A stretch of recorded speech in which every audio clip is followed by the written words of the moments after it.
Hi, everybody. It is 11:15 on this Wednesday, the 27th of October. Welcome to Central Valley Talk Live. I'm Austin Reed, coming to you from our Tower District studios inside the Mike Briggs building. We thank you for joining us. Halloween is coming up just a couple days away from now, and then November hits. I don't know how that's even possible, but it is. Hit me up on Facebook, Instagram, Twitter, and TikTok at Austin Reed on Air. We're going to be live and local until just after 4 o'clock this afternoon. So stay with us. We have so many guests lined up for you. Our first guest is joining us live via Zoom in San Diego. She is an author. Give it up for Marie Wishert. Did I say your last name right? Yes, you got it. Got it. Marie sent me this beautiful card right here, a thank you card, because she also sent me her book, and I've already been reading a little bit of it. Marie, welcome to the show. Thank you for joining us. Thank you for this card. That was so sweet of you. This is a new book. It's called Ignite. It is a fiction novel. Before we get into the book, I want to hear your story. How long have you been an author now?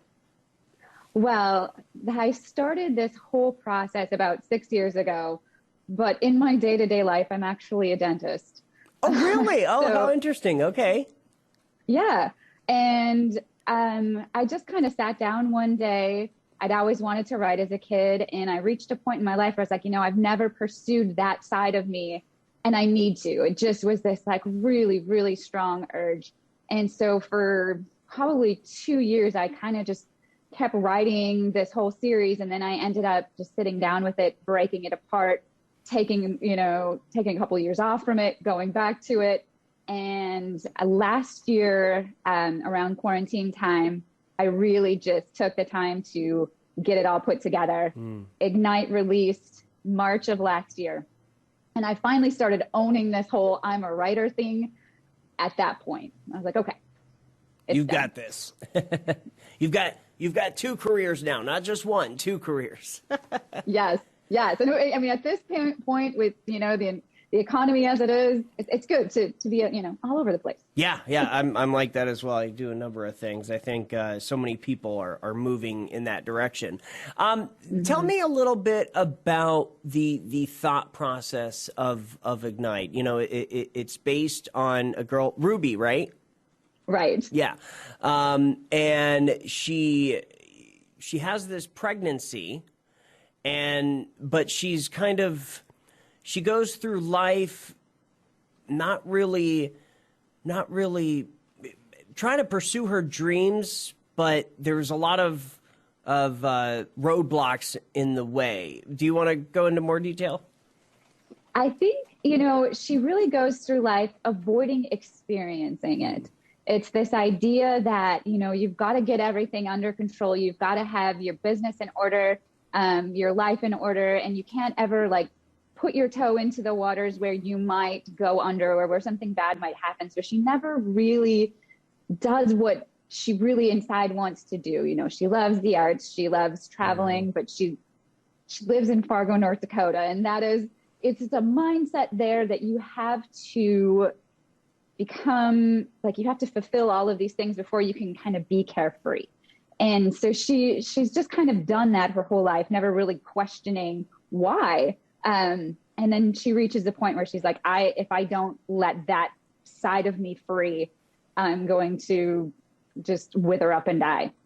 And so she kind of gets going on that. And the book Ignite actually came from writing the second book, which is what I sat down to write initially. And when I got to the end of it, I was like, this book doesn't make sense without the backstory. And really what this evolved into becoming is a memoir trilogy. So it kind of takes a reader through the entire experience of what brings someone to that point in their life where they finally say, oh my gosh, I've missed it. I've missed out on all these cool things in my life and I want to make up for it. And then the whole process of what do you do at that point? How do you react? I always say midlife crises happen, men buy cars, women write books. Yeah. So that's kind of the process. And then, so the second book that comes out that will be coming out March of next year is going to be how she reacts at the end of this book when she kind of reaches that point where she's like, I did all these things and I've missed out, and now I want to go and experience my life. And so that's book 2. And then book 3 kind of wraps it all up. And how are you feeling now that you are a published writer? What's that like for you? It's so funny because I always felt like all of these things would change and I would have this like baptismal reality, like, oh, I'm a writer. I am me. And I think I finally just calmed down so much and realized that nothing is really going to change. I do this for the art. I do this for writing the stories.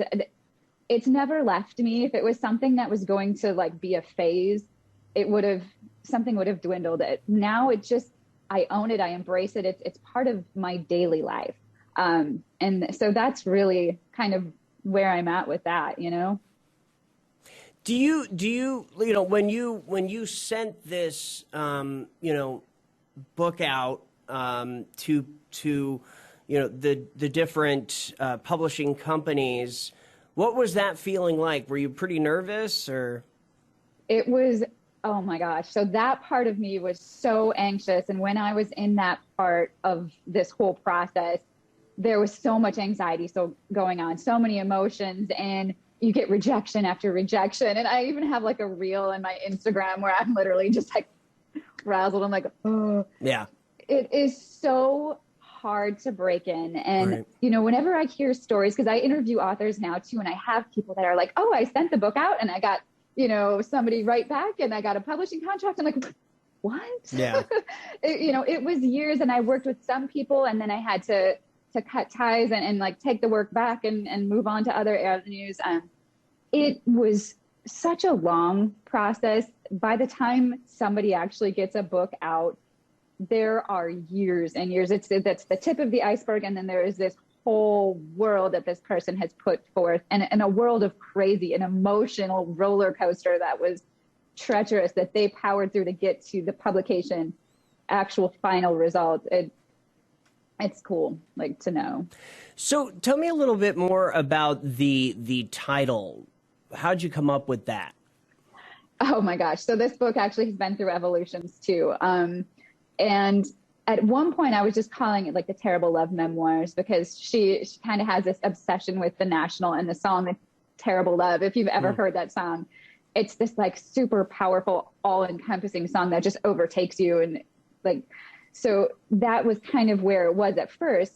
But the whole process of this book is really, she has this experience and it changes her. And there's a lot of references to that, like how she was just kind of this pile of kerosene soaked rags waiting to ignite, and she just needed a match.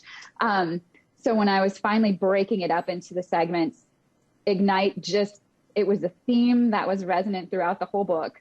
So we finally went with it. And once I picked it, I was like, yes, it's the title. You search Ignite, there's a million books called Ignite, but hey, it was fitting. Yeah, it works. There's a million Austin Reeds out there, and my network's called the Austin Reed Network, so it is what it is. Yeah.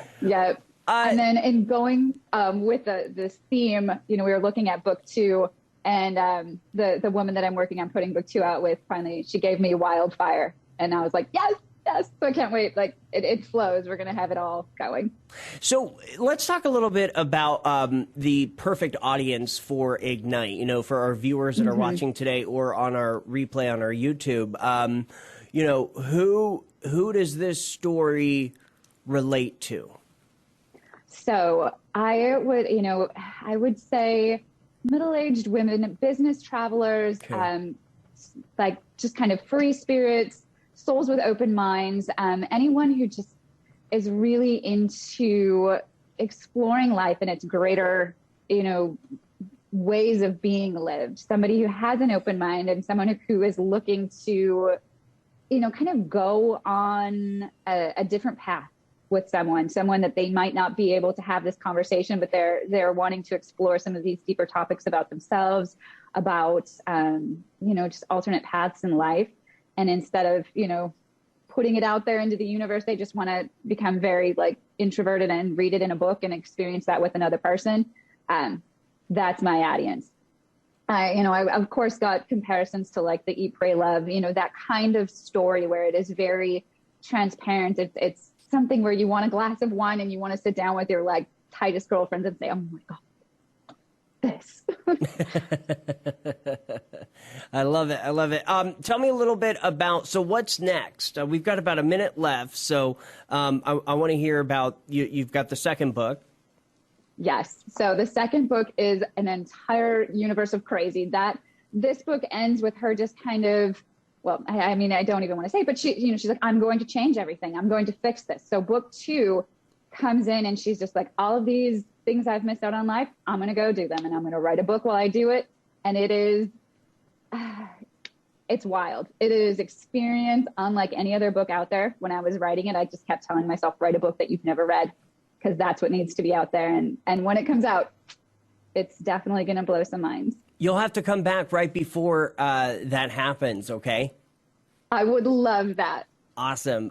Marie, thank you for joining us. Of course, people can learn more at mariesworldofwriting.com. And also, people can buy your book. Where are all the places they can buy it? They can buy it on IndieBound, Barnes & Noble, and Amazon. If you go to my website, all of the links for purchasing options are there. And then you can follow me on social media. I'm very active on Instagram. At Marie's World of Writing is kind of my handle for everything.